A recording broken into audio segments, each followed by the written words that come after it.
important for handball players. In this presentation, as usual in mine, you will see 3 chapters. First chapter is about basic knowledge, some theoretical aspects about theory of coordination, how to train and how to transfer into training. And then we're going to have 2 more chapters. One is about the general coordination with video examples for this. And the second one about the specific coordination in handball we needed and video examples for this too. So I hope that in this structure of the presentation, 1 chapter theory class, 2 chapters in practical demonstration, you will have a good connection of what we gave as the basic knowledge in theory, how it is transformed into the practical. Okay, so let's start with the first one. It's about the basic knowledge. And I start with something which is a sentence not finished, but I think everyone can guess how the sentence goes on. It says, athletics are not everything in handball, but without athletics, everything is nothing.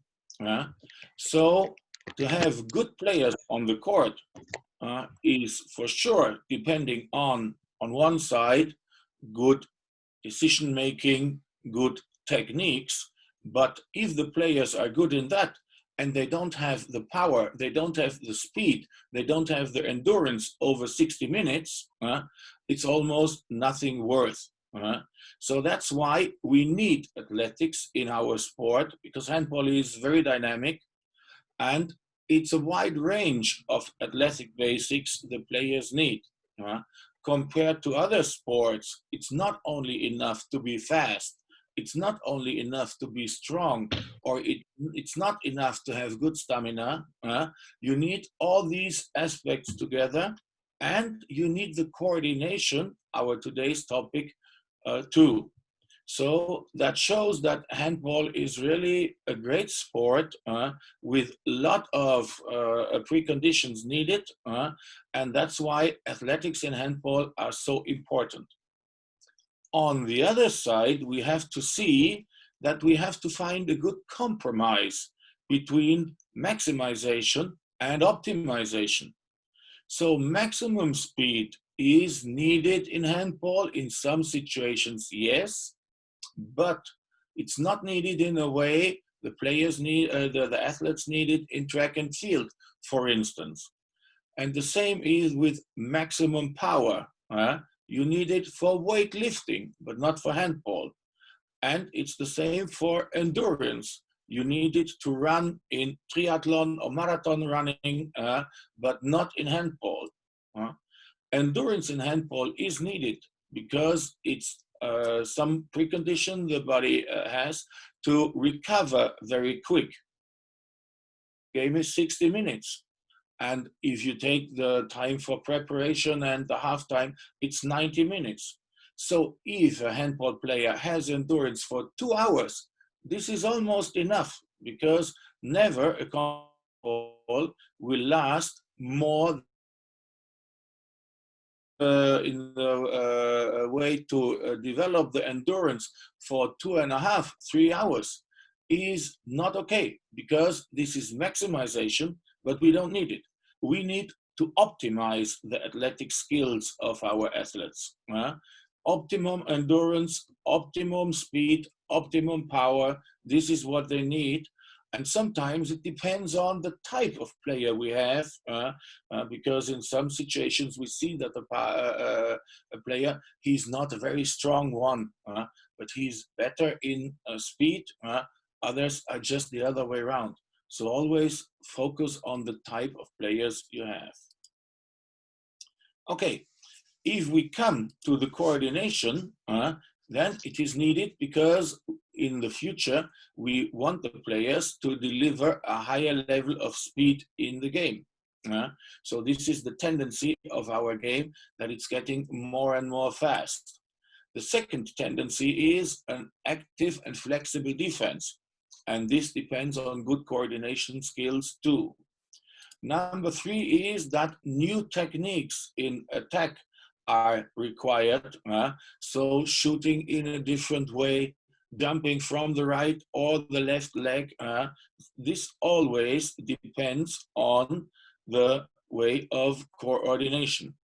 So in that way, new techniques, new strategies or ways of playing defense and higher speed in the game, they always depend on coordination too.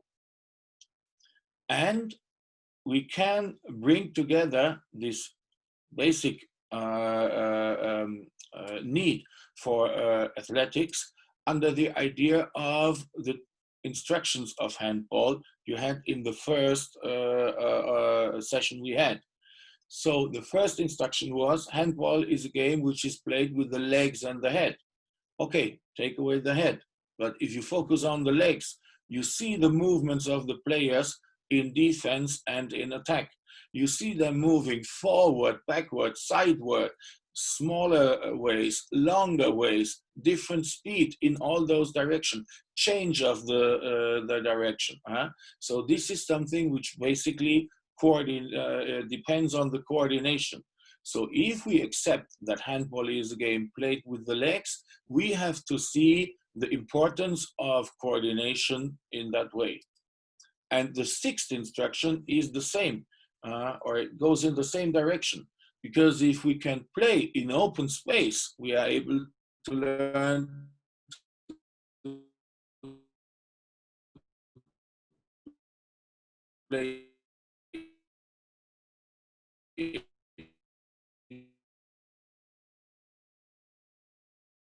flexibility in moving direction, and the better the players are, the better they can learn to play in that open spaces. So we always try to come back to those basic instructions and to just create a link so that you can see how our topics of the single presentations are related with those basic instructions. Okay. Now, if we come to the special way of running, we see that the players have to run very variable. So this is the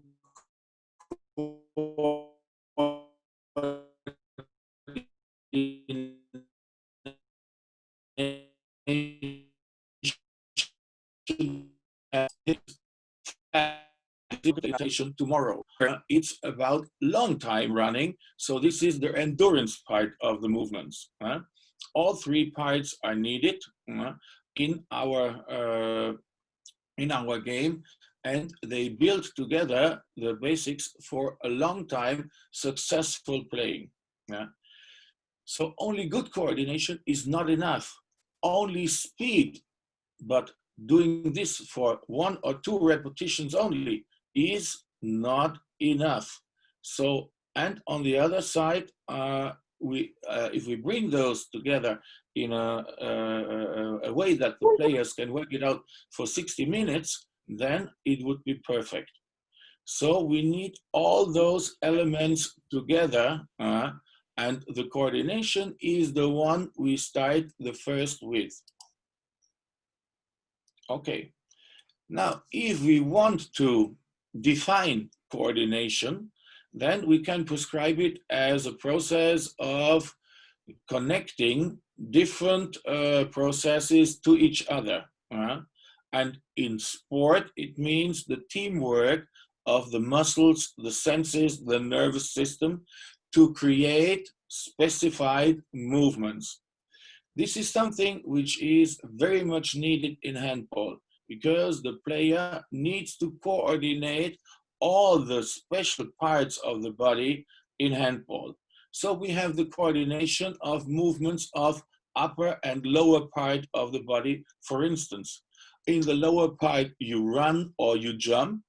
In the upper part, you bounce, you catch, you pass, you defend.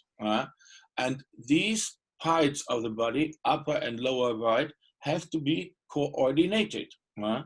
Very often we can see players in defense, defending with the legs, And when they start to defend with the hands, they stop with the legs. And this is a lack of coordination. They can or they should be able to defend with the hands and the arms and continuously with the legs too. Then we have a better movement in that way. On the other side, the player in handball needs to coordinate his movements to the movements of the teammates.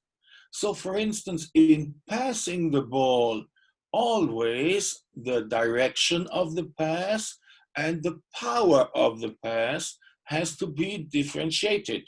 So it's a difference if my teammate is very close to me or standing far away. The movement I use for the pass is the same, but the power I use depends on the distance. So this is what I have to differentiate. And especially if I'm not in a standing position and my teammate is not in the standing position, because we are both moving, then it will be much more demanding to differentiate my technique and my movement according to the situation. The third example is that as a handball player, I have to coordinate my movements according to the opponent. So for instance, in a one-on-one situation, I can make a feint. And if in that moment the defense is reacting, I can move to the other side. But the movement or the reaction of the defender is not always the same. Sometimes it's early, then I can go fast. Sometimes it's late, or maybe a little bit slow. Then I have to react in another moment of time. So this means that I have to differentiate my movements according to the actions and reactions of opponents' players. If I don't take care for this, maybe I make a feint, defender does not react, and I will crash into him. And this is a lack of coordination too. So adapting to the situation and coordinate my movements to opponents' movements is one task handball players have. So in that moment, we can see that if a handball player is solving the tasks in the game in a fast way, if he can do it exactly and successfully, then his coordination is very good. But compared to speed, to power, and to endurance, it's very difficult to measure that quality of coordination.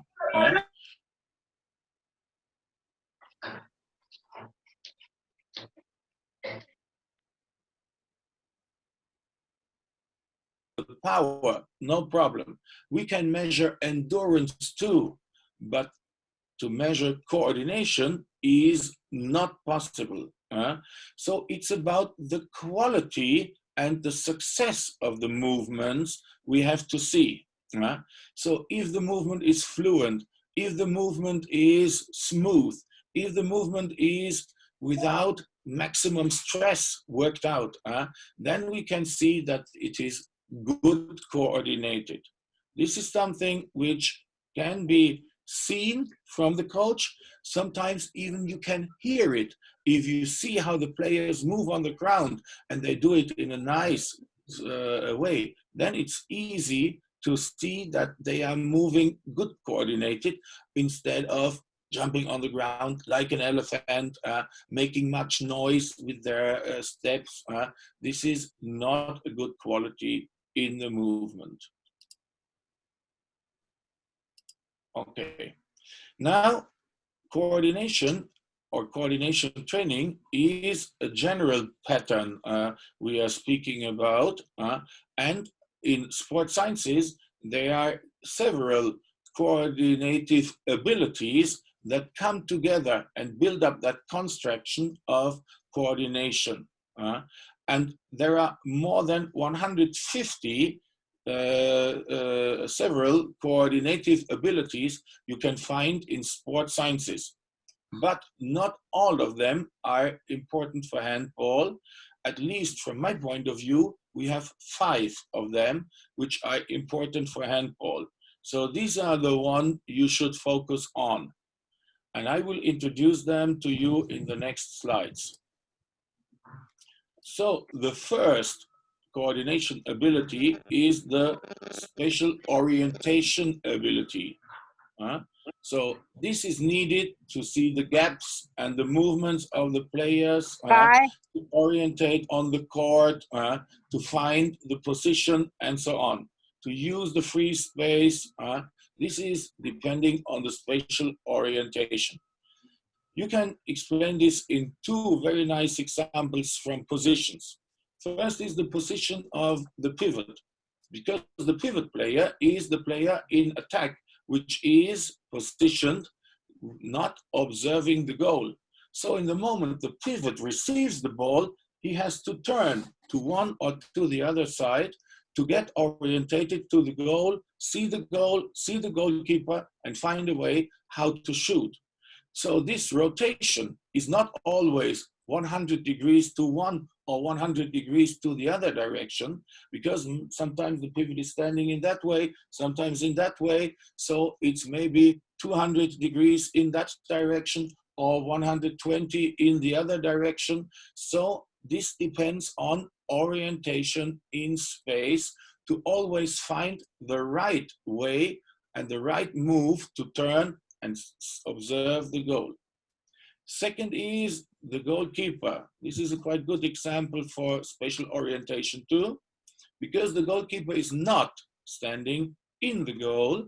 As you know, he's standing a little bit in front of the goal. So from his observation, because of standing in front, he cannot see the goalpost. Very often you will see that goalkeepers orientate themselves without turning the face where is the goalpost. No, they do this with the hands, touching the goalpost. And from the ankle in their arm, they always can feel where the goalpost is, and they can calculate their position in the goal or in front of the goal in that moment. So this is why orientation ability is needed in handball and how it is worked out. Number 2 is the motor conversion ability. This is something which especially appears in one-on-one situation with perception of the situation, anticipation of the situation, how it will develop, and planning of the actions as well, and especially to react on changes in these situations. So this is coming back to our one-on-one situation. If the player in attack is making a feint, maybe the defender reacts and I can go through to the other side. But if I make a feint and the defender doesn't react, I have to change my plan and move straight, because with that first movement in that direction, I have an advantage on that side, so I can continue. So make a plan, but react on what the defense is doing, and change my plan according to that reaction. This is worked out in this motor conversation ability. The third one is the complex reaction ability. And this is shown by the reaction on the signals on the court. And we have so many reactions. We have so many signals. On one side, we have the signals given from our teammates. If someone is free in a position, ready to catch the ball. We have the information by the position and the action of the opponent team, if a way is free or not. And we have the signals given from the referees, for instance. So whistling and change of ball possession means that we have to run back to defense or go to attack. So in this moment, according to those different signals, we have to, or the players have to react very quick, especially if the situation changes very quick. So for instance, after blocking a ball and the ball is down on the ground, and then you fight for the ball. This is something which depends on this complex reaction ability. Then we have the differentiation ability. And this is something which is really depending on precise movements with and without ball. Especially this appears in the actions with the ball, because we can name this also the feeling for the ball. So for instance, when you bounce the ball or the players are bouncing the ball, they need to differentiate the power. Sometimes they do it with too much power and the ball is going up. Sometimes it's not enough power and the ball is going down and down more and more. So to differentiate the power is very important. In passing, it's the same. If you pass over 2 meters, over 12 meters, over 20 meters, the movement of the arm is almost same, but the power you give depends on the distance of the pass. Especially in young children, you can see this, they cannot differentiate in that good way. So they stand very close in front of the coach, and then they pass to the coach as hard as they can, because they think the coach will for sure catch the ball, but sometimes you get surprised from that very hard pass from the player. In throwing, we have the same needs because the players need to differentiate the movement of the throwing arm, especially in throwing variations. We can see this when the players use techniques like a lob or a turning shot, spin shot from the wing.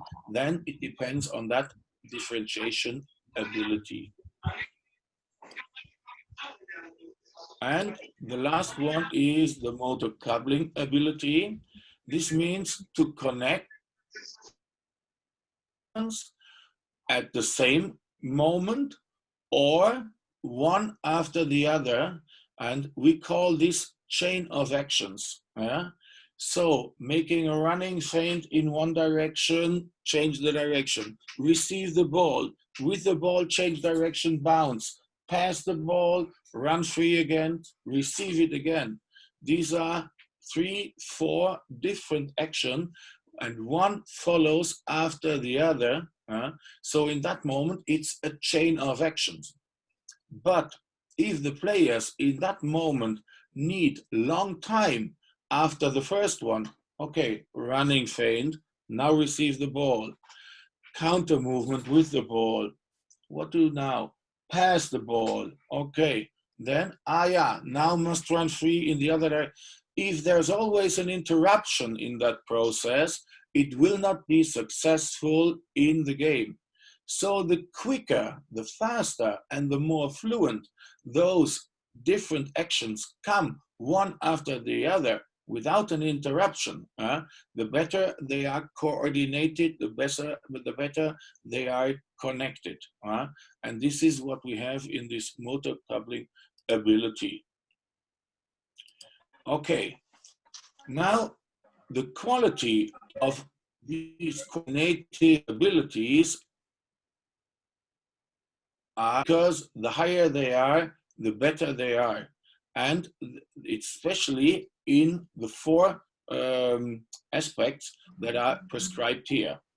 So high level of coordination helps the players to learn new technical skills. So it's about the motor learning ability. This is something we know from general sports, that the better the coordination skills are developed, the easier it is to learn new movements. General coordination is needed for the players, even if they want to specialize in handball later. And this is something which depends on elements that very often the athletes can learn in, let's say, basic sports like gymnastics, like track and field. They are very helpful to develop the general coordination, And from this general coordination basis, they can specialize in handball and very quick and very good learn the special elements in our sports. So the motor learning ability depends on that coordinative abilities. Second is that a good coordination helps to create good movements under time pressure. And this is something which is very important in handball, because if we want to have a fast game, the players must be able to realize their movements under time pressure. So the faster they can coordinate the moves, the better it is. Point number 3 is that the movements must be worked out in a precise way. And this is needed in handball too. Just imagine again, as an example, our goalkeeper. If the goalkeeper is fast in a reaction in one corner of the goal, that's nice. But if his movement is not precise, he will not hit the ball and save it from entering the goal. So the movement must be fast on one side, but it must be precise on the other side too. See the players in the wing position. They have to coordinate their steps and the length of the steps especially, because if they run, receive the ball and want to jump from the wing position, they should not hit the goal area line. If they are too long because of bad coordination or not precise coordination, they will hit the goal line and then they cannot score. So the more precise they can do it, the more successful they will be. Okay, and a good quality helps the players to adapt to the changing situations we have in our game. So to adapt to that conversion of the game, it's very much needed to have good coordinative. And these are the 4 points that are very important in that way. Okay. Coordination is especially developed in the category of the young players. So for children and young players, we need to integrate this type of training in our training process constantly. And the biggest process we have in the category of age from 6 to 10 years. Depends a little bit, boys a little bit longer, girls a little bit earlier, because this depends on the start of the puberty. So in that moment,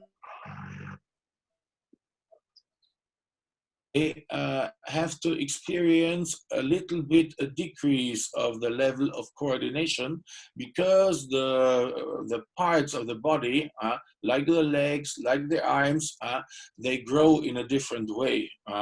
And this shape of the body comes a little bit in disorder, which affects a lack of coordination in that moment.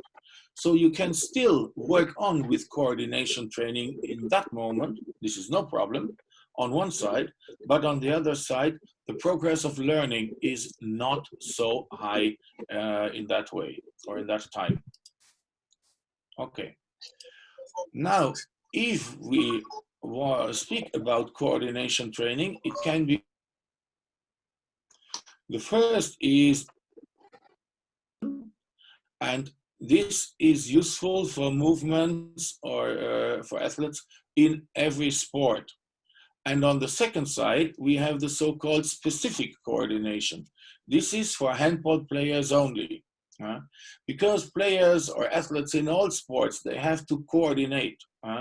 If you, for instance, think about an athlete for 100-meter hurdle sprint, they have a very special coordination, because they need to have special ankles when they are in the starting position. They have to coordinate the length of the steps to the first hurdle and between the hurdles. If this coordination is destroyed, they will never be successful in the race. But this is a very stable type of coordination. specific coordination of handball players is so variable compared to that, because we have to move forward, backward, sideward. We have to coordinate movement of upper and lower part of the body. We have to coordinate it to teammates and opponents. So this shows that it's a different type of coordination, specifically in handball. So in that moment, we have to work it out in a training session, or we can work it out in a training session in a special way under a so-called formula, a methodical formula of coordination. And we have two methodical formulas. The one is for general coordination, and the second is for specific coordination. The methodical formula for general coordination is named easy movements under severe conditions, whereas the one for the specific coordination is named easy techniques under severe conditions. And this is what I want to show in the practical examples now in our following chapters. So the chapter number 2, the blue one, about general coordination, and the chapter number 3 about specific coordination will show drills for players under this idea of easy movements under severe conditions or specific techniques under severe conditions. So let's have a first look at this. And we see the players moving here. And this is type of movement the players use in track and field too. So it's a type of mobilization for the ankles, what they do here, and depends on nice coordination of the steps here. So the heels, they don't touch the ground. This is very basic. I think everybody knows this from coordination and from track and field. If we carry on in this, we will see different variations. For instance, this jumping here, but in different frequencies. So it's a fine coordination which is needed now for the movement of the players. Now they do the same, but they turn in the hips. They jump very high and they turn in the hips. Now the jump is going very up. Now the knees are going high. So these are the basic elements for step work coordination.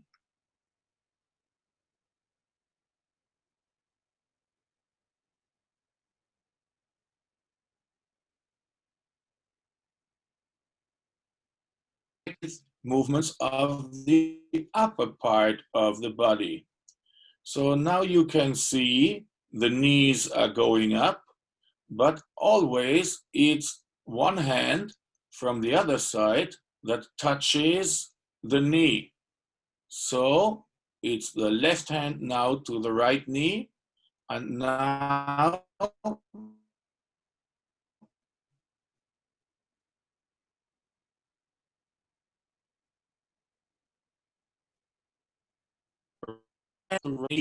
now the right hand is touching the left heel. Now left hand is touching right heel.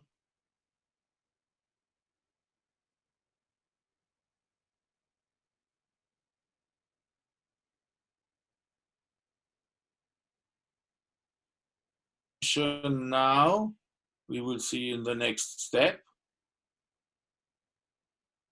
One in front and one in the back. So one time the knee is going up, one time the heel is going up, one time the touch is in front, and one time behind. And now we have the full variation of this, touching in front and behind. Okay. Now for coordination training, sometimes it's very useful to integrate some special training means in the training. So this is something which is very easy to use. It's a so-called speed ladder. And from this you can see it's not only about the coordination of the movements, but it's about to create a high frequency, a high speed in that moment too.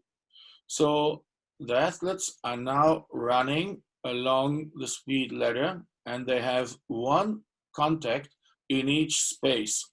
And the movement is similar to the one you saw at the beginning, because they always touch the ground only with the front feet, never with the full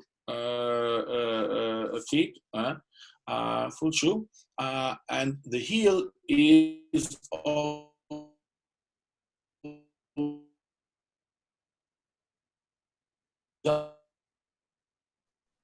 And this is something have to observe to see. Very many players, they have a special rhythm they prefer. Some players, they prefer right.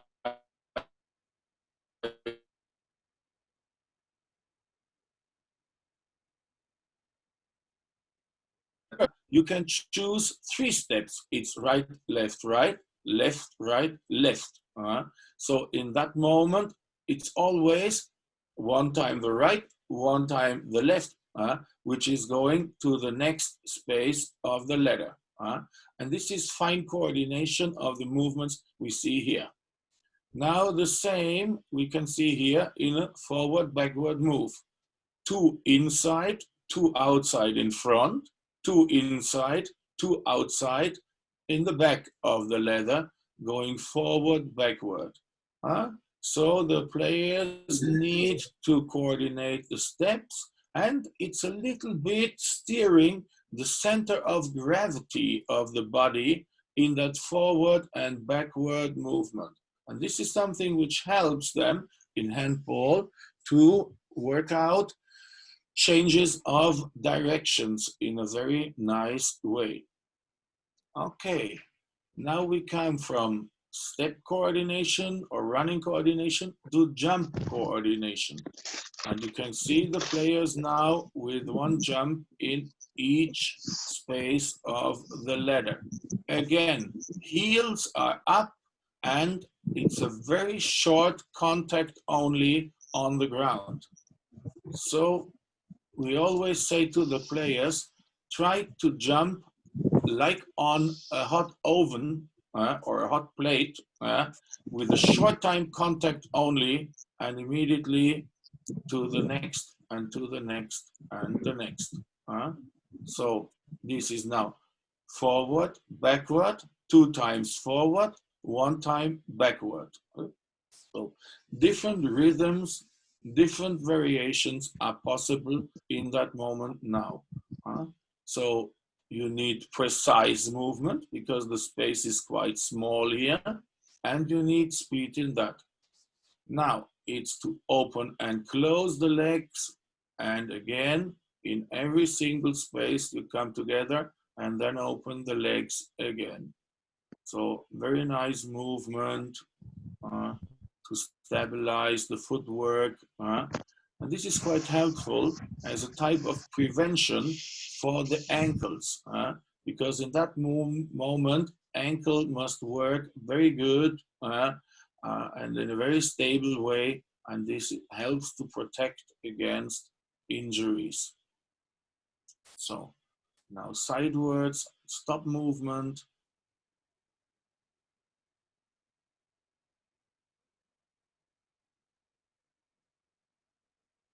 Chains, for instance.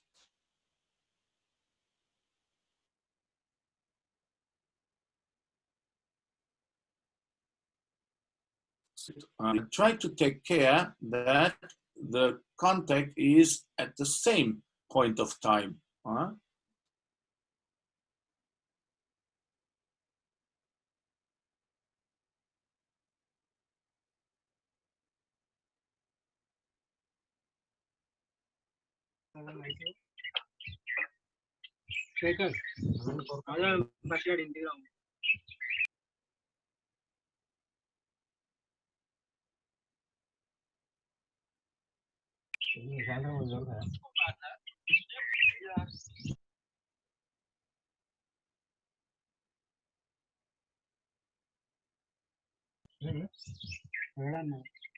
The size of the feet. Sometimes it can cause problems because it's too much position needed, and this slows down the movement. On the other side, we have different training means, like for instance, those foam bricks. You can cut them bad, so very easy to work with that. And you see different movements of the players now, and compared to the ladder, you have more variations how to put these foam bricks on the ground. So this is only one variation how they are put it here. You can do that in different ways too. And now you can see different moves like this cross step, stepping, cross, stepping, cross. And you can see how they have to coordinate their movements of the legs in that way.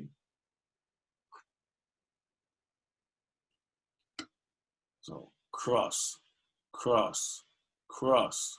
Go down a little bit with center of gravity. So this is not perfect, but they're working on it. Now, because of the foam bricks are a little bit higher compared to the ladder, the players have to lift the knees even more.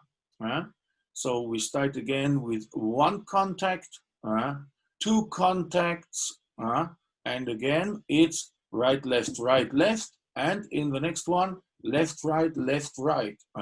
Please enforce the players not always to use the same leg as the first one, because you will see the difference that every time they use one leg or one combination, or they prefer one combination and don't use the other one. Now jumping again is possible with one jump behind.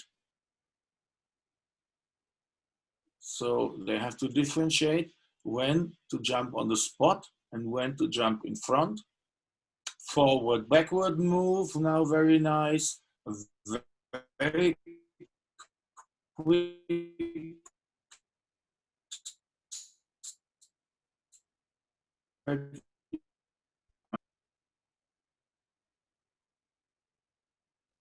And this helps the players to accelerate in defense moves, in attack moves, for sure. Now we come to the sidestep moves. And the sidesteps moves should be made without touching the foam bricks. And they can be coordinated with special movements of the arms, like we see them here, going up and down. This is what we need in defense. Arms and legs working at the same time.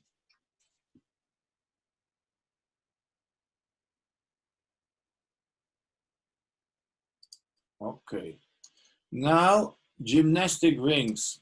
With the gymnastic rings, we have a lot of variations possible here. They are bigger, or the space is bigger now compared to the spaces in the ladder. And again, we have different ways how to put them on the ground, different variations. So we start here now with one contact in each space. And then again, we will continue with two contacts and so on and so on. Now, some of you might think that it's always the same, the players move. And in one way, you are correct. But in the other way, this is the way how coordination training has to be worked out.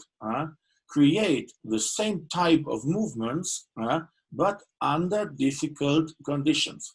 And this is what we see here now. The simple movement is to run and to jump. And the severe condition, the special condition is do that according to the space given from the ladder, do that according to the space given from the bricks, or do that according to the space given from the gymnastic rings lying on the ground.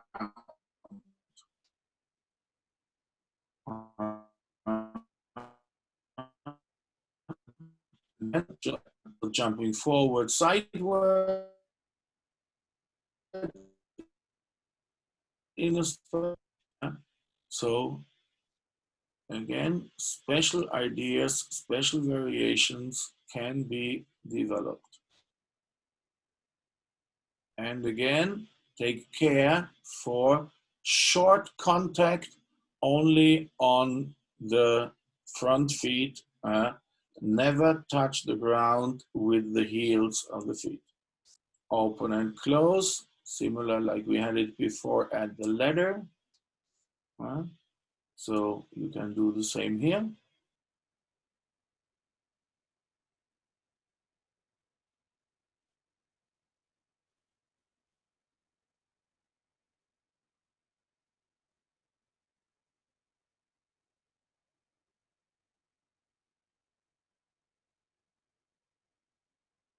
And finally, a quite difficult variation for one step or one leg only.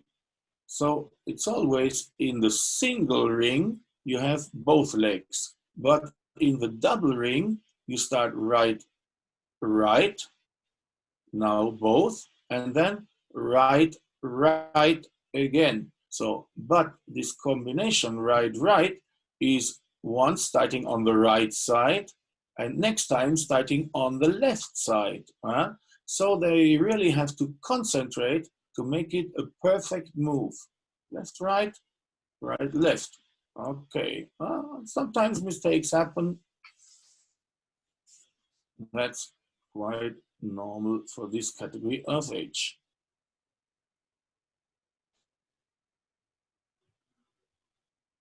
So right, right, both.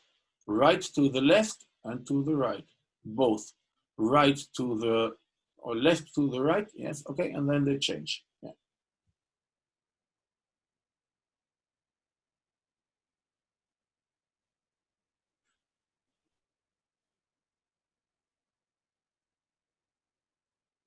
Okay, now we have the special turning in this. So in the double ring, you have a 180-degree turn, but it's now over the right shoulder and back. And in the next one, it's over the left shoulder and back. And forward, right shoulder and back. So the turn is in one and the other direction. And please take care for a 100%, 180-degree turn. So it's not enough to only change the upper part of the body or rotate the upper part of the body. They have to rotate the full body. Then it's a good movement. Okay, now we have a different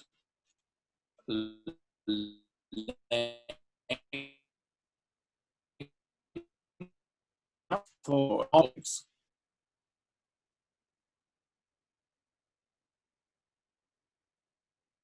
Long jump and short jump back. So to differentiate and to steer the center of gravity. Now, long, short back, short in front, and long in front. This is always the way they do it. Okay. So from these examples, you could see how general coordination is developed, and these drills, they are really useful for handball players, but for other athletes too. So I think there is a benefit, or there could be a benefit for football players, for basketball players, for volleyball players even. So it's not specialized in handball on one side, but on the other side, I think to transfer into handball should be easy. If we now come to the specific coordination, It's the methodical formula that says simple techniques under severe conditions. And from these examples, you can see how simple techniques like dribbling are now worked out under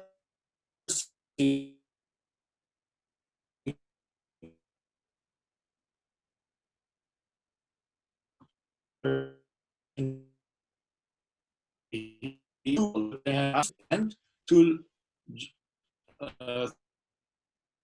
throw the moment, the perception has to go away from the ball they bounce, has to be concentrated on the ball they lift up in the air and catch it again. And as you can see, the players are doing that with the right hand and with the left hand dribbling. So in that moment, it's a type of automizing the technique of dribbling. One hand, change the ball, other hand, change the ball.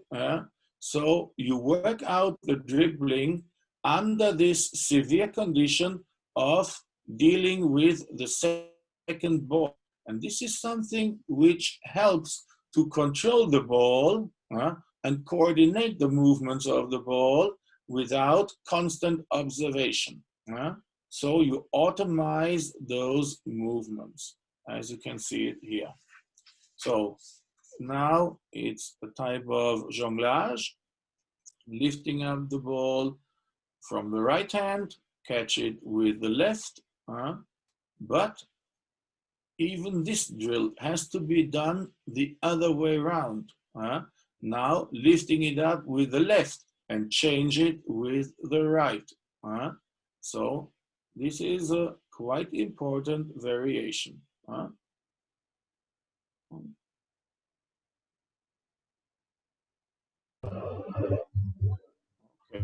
Now dribbling one ball with another ball, which develops the feeling for the ball, is special.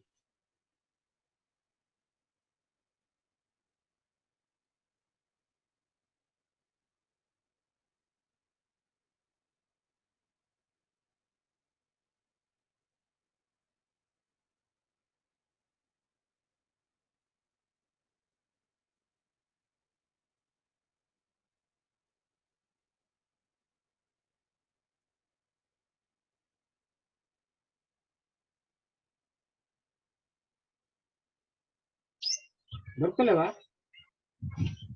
బొంత కట్లు డబ్బలు తాగదు బొంత నెలంకి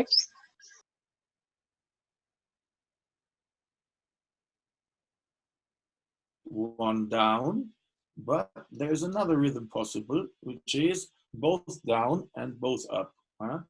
So that's possible too. Now you can see the different rhythm. Okay. Now, another means for training is the benches.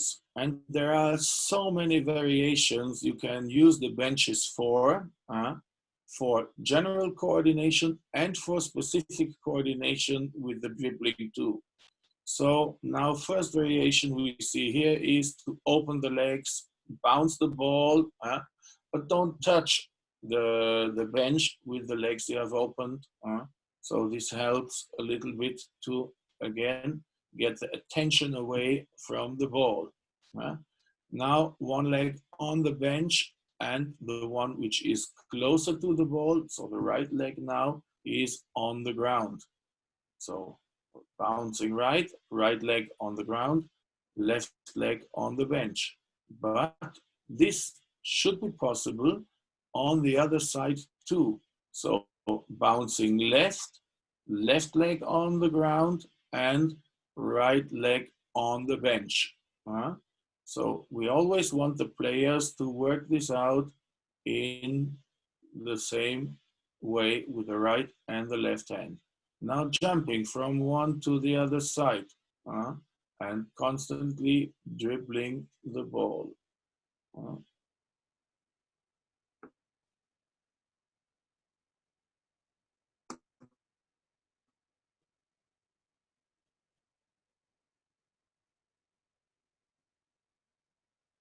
combinations possible. Find the rhythm, change the hand. One leg up, one leg down, and you bounce. Okay. Now, the last one we see is the gymnastic rings again and the dribbling with the gymnastic rings. This is something I like very much because the ring is something which is rolling, but depending on the speed, it changes the direction a little bit. So the players have to adapt their movement according to the way the ring is running. And now the first task here is to dribble and run around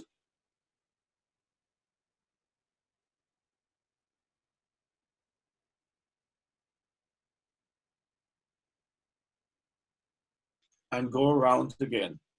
Now do this forward, backward. So the direction of orientation is always the same. Go around the ring, observe it, and go around on the other side again. So from that you can see how the players have to adapt their movements to the movement of the ring. And this is simple technique under severe condition.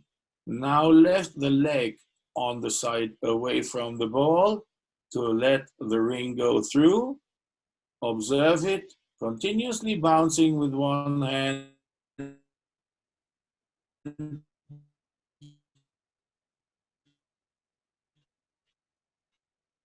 and ears are using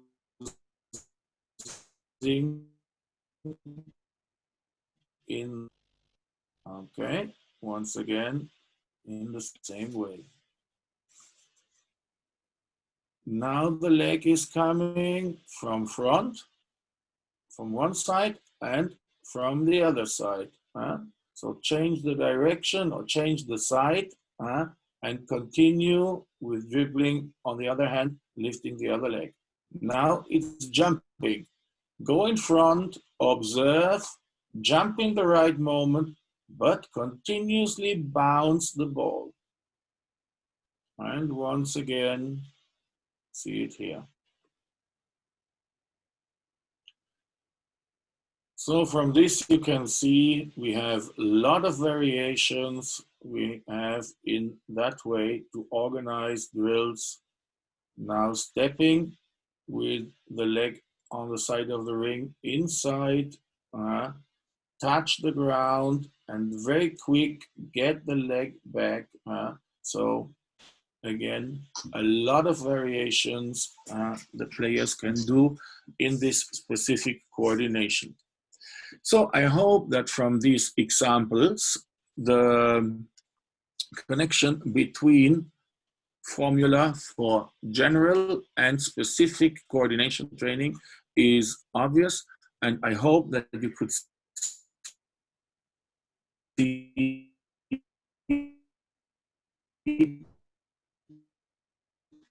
Okay, this is the end of the presentation. I can now go back to the presentation or to the mode of the meeting, and I need to see the chat now. Okay, so there's the chat. Okay. Thank you very much, Klaus. Good. It was I very hope that useful everybody can hear me or could hear me. Yeah, you can hear me the whole time. Yeah, so it's very useful and very informative lesson today. And there was a problem in the net, so we were facing, but overall it was a good. And our player, they could come to know that we have 150 motor abilities, coordination abilities. So out of that, we have only 5, that is for the goalkeeper. And attack and defense, you said coupling of motor abilities. So this is very, very, you can say, useful for us.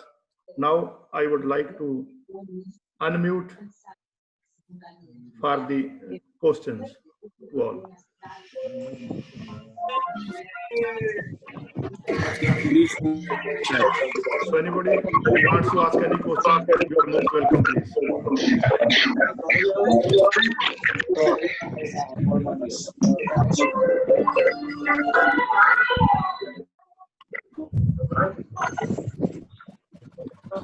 Anybody? Anybody who wants to ask the question, please raise the hand. Madhu nu kara diye? Sir, please. Madam Madhu, This PPT. do you Hello? have any question, please? Sir, yes, I was asking. Here you Hello? can ask. Can you hear me, sir? Mr. Klaus? Yeah, there was a Mr. Klaus?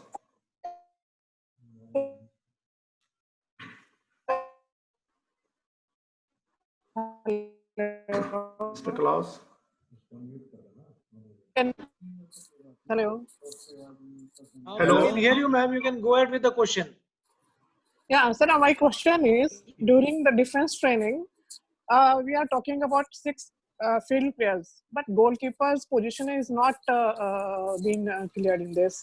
So need some clarification, clarity on goalkeeper's position and actions also. Madam, sorry, it is not today's topic. It is yesterday. So you can Yeah, ask. my yesterday's question was this. But today we will I could have not get only the- today's lesson you can ask. Let Mohinder Sahab, let somebody clarify. We have got panelist also. We have got Mr. Claus. Okay. Let us answer madam's question. Okay, sir. Anado, I Yes. posted did you yesterday, get the sir. question? I'm sorry, I posted yesterday, but could not get the reply. That's what I'm asking today. No problem, madam. We have got time. We'll ask Mr. Thank you, Claus. sir. Thank you. Yeah. Mr. Claus, did you get the question?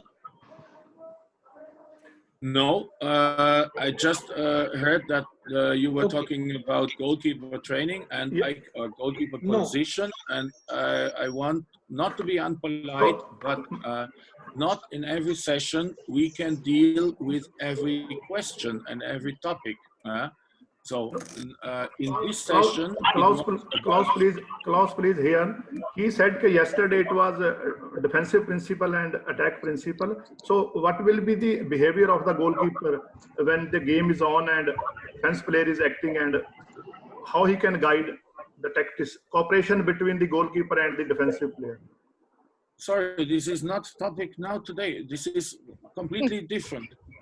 So we speak about this not now. Okay, Mr. Mustafa, Yes, do you have any question? yes, sir. Okay, I have please. a question in Yeah. regard to general coordination. Sir, what is the role of general reaction movement in training in regard to sound, action, and signal in general coordination? Sorry, I didn't get the question properly. I didn't get it. Sayed Sahab, दोबारा आप repeat करिए.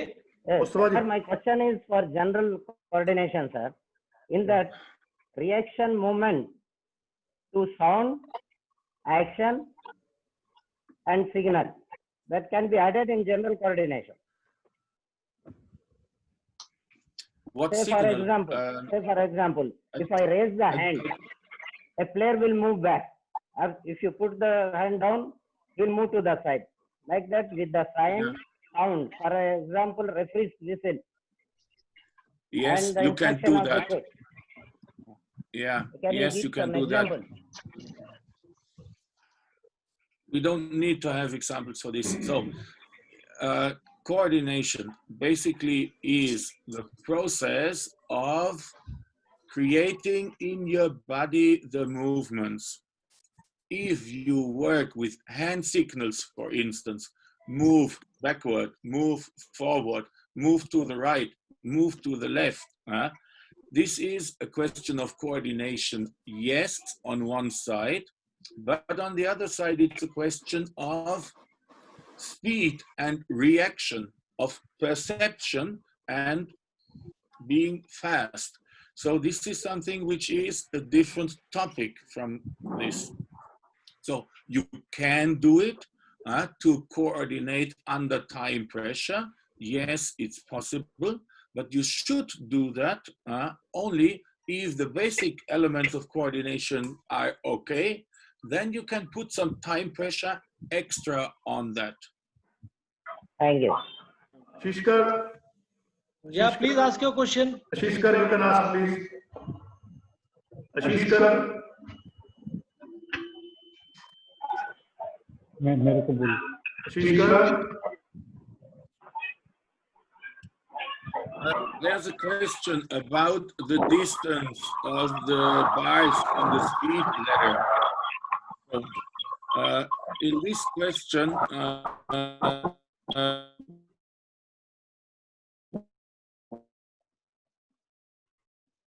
as smaller feet, the distance can be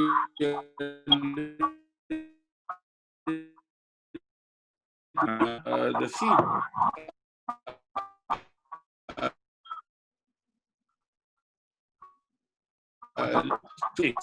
Always in coordination. We have two aspects in competition, let's say. It's the speed of coordination and it's the precision of coordination. And the higher the demands are on the precision of the movements, the more the speed is going down. If you want to make a movement very fast, you cannot focus on a precise movement too. Precision will suffer from speed, and the other way around. So if you want to make, or if you want to focus on frequency and speed movement, low down or minimize the requirements in the precision.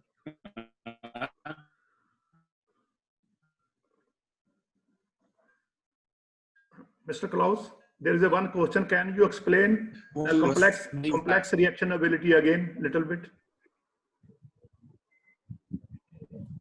Somebody is asking regarding complex coordination ability.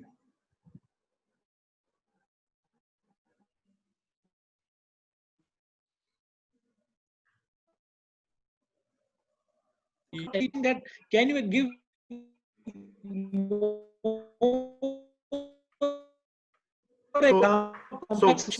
yeah, Mr. Klaus, somebody asked that what is the time? It should be in the morning time or in the evening time to develop coordinative ability. It's not about the morning time or the evening time because their training session is maybe here, maybe there. So you cannot always influence. But it should be worked out at the beginning of the training session, no matter whether in the morning or in the evening. Because in the beginning of the training session, the player is ready, not tired. And for a good effect of the coordination training, the players should be fresh, recovered, similar like in speed training. You don't do this when you're tired. Mr. Ravi. Mr. Ravi. Yes, sir. Good morning. Yeah. You can ask the question. Sir, I want to know the answer, sir. Yeah. Please speak. I want to know the answer. There is any specific test to develop the coordination ability? Mr. Klaus Feldman, any test, specific test for developing and judging the coordinative ability? There are tests. You can find them in sports scientist literature. But as I said before, the problem is that coordination cannot be measured directly. You cannot measure, for instance, differentiation. You cannot measure orientation. It's not possible. But you can measure, for instance,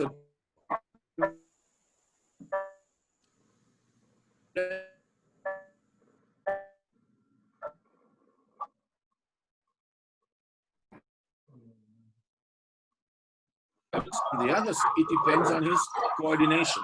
So it's always two factors that come together in that moment. And the one who is running faster, he will be a little bit better. Nevertheless, his coordination might not be so good as the one from the other. So direct measurement is very critical. So, but if you go to sports scientist literature, you will find some tests for coordination. Yes, it's possible, but on the other side, it doesn't help too much. So if you organize such a test, it's a quite good idea to do that. But on the other side, if you would train coordination in that time, it's much more helpful. Mr. Shyam Kuksi, what is your question? You can ask, please. There's a good question. How many coordination sessions to give in 1 week? It depends a little bit on the category of age. The younger the player,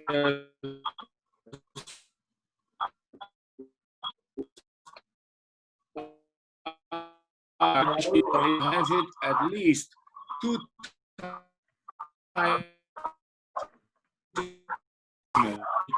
on the number of players you have. So if you have only 8 or 9 players in your training session, 15 minutes is okay, because the number of repetitions for each player is sufficient.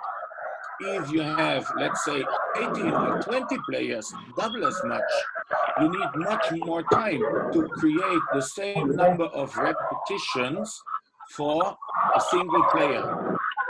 And the thing is that you need those numbers of repetitions for the players to adapt, because you never expect that they are doing it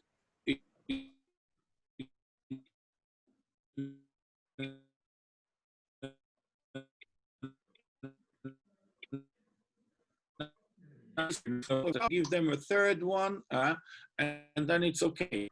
On the other side, if they have 5 repetitions and they're doing it in a very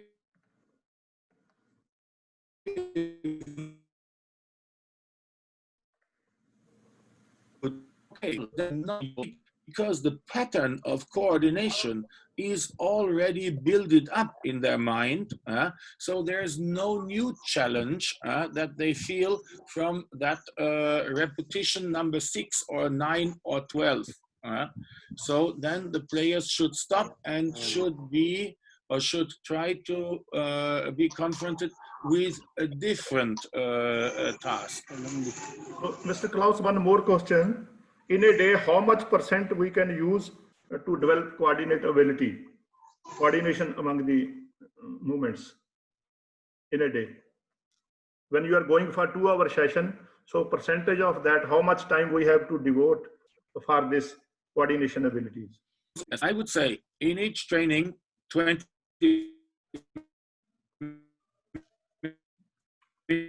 minutes 2 times per week. So if you have 2 trainings, you have to do it in every training. If you have 3 or 4 trainings a week, you should do it at 2, maybe at 3. So to develop this, but it depends a little bit on the age. So because if the players are young, they can develop very well and they will learn very quick.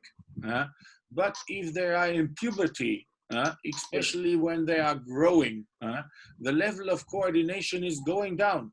So in that moment, they can use the training, but they will not develop so much. Then we need to consistently work on that without getting a quick success. This is the problem. Sir, so one more question. Yeah, you can ask. Sir, while doing the coordination movements, can we take another fitness ability to develop both at a time, like another motor quality? Yes, you can do. That's no problem. Yeah. Yeah. Thank you. Anybody else? Mr. Klaus, I have got a question. I want to know that with the national team, they're all seniors. How much time should we develop in coordination? Because we don't have time to focus on tactics.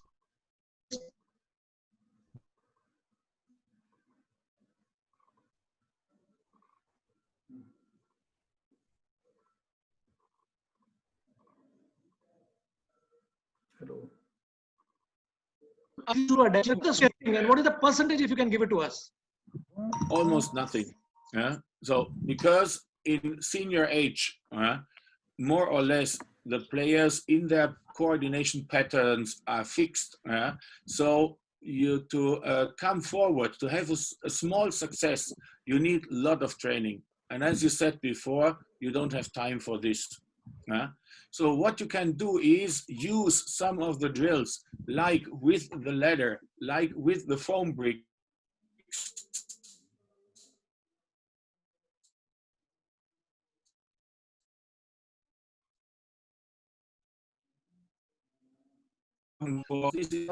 so in this moment, they will improve their coordination a little bit, and they will be warmed up for the training. But as a special topic to develop players on that level, I'm sorry to say it's too late. There won't be much success. Spend the time for techniques, spend the time for tactics. This is much more worth for the players if they are developed and if they are adult. Thank you. Yeah, one more question, Mr. Cloud, last from my side. So I had from one coach, Mr. Das. So can you give some video more in the next for advanced player, the player who is under 19, going for World Championship, Junior Asian Championship. So he's a elite sports person. So can we show more videos specific for them? We had at this presentation a lot of videos, so yes, maybe I will find something, but always according to the topics we will have in our presentation. Okay. Thank you very much. Last question. Thank you, Mr. Claus. Thank you, Mahendra Saab. You can close the meeting after taking the attendance. We'll see you tomorrow. Mr. CP Singh is having one question for 1 minute only. Okay. I just received one question, sir. He's asking how does the coordinating abilities help to improve the game decision making ability? We can't hear him. Ask him to improve his audio. Question किया? Mute कर देना है. तू तो अपना खोलना. Are you listening me? No, still we can't hear him. मैंने बड़ा था question. You can come to Mahendra sir's place and. पीछे आ जा.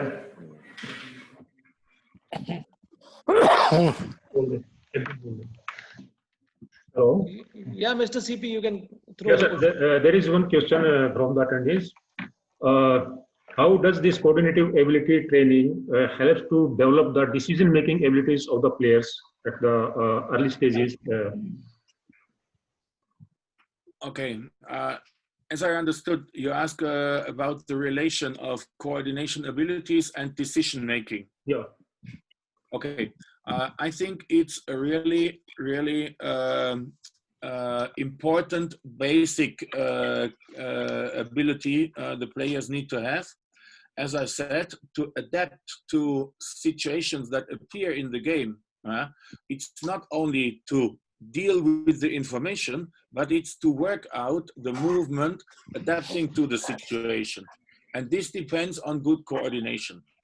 So we can say that coordination is limiting the decision-making, or not say the decision-making, but the execution of the decision.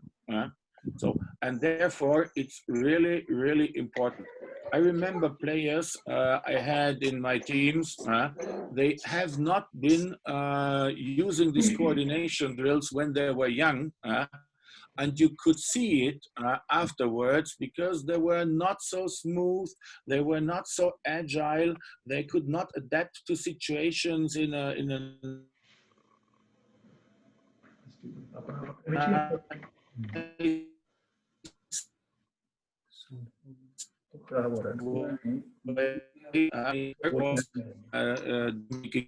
Yes, it is. Okay, thank you. Thank you, Mr. Claus. I think we'll Mahendra will. Sir, thank you, sir. Thank you very much, sir.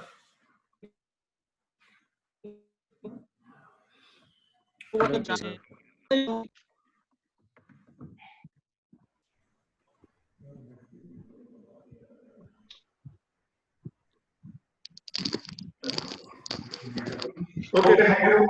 Thank you very much, Mr. Klaus. Yeah.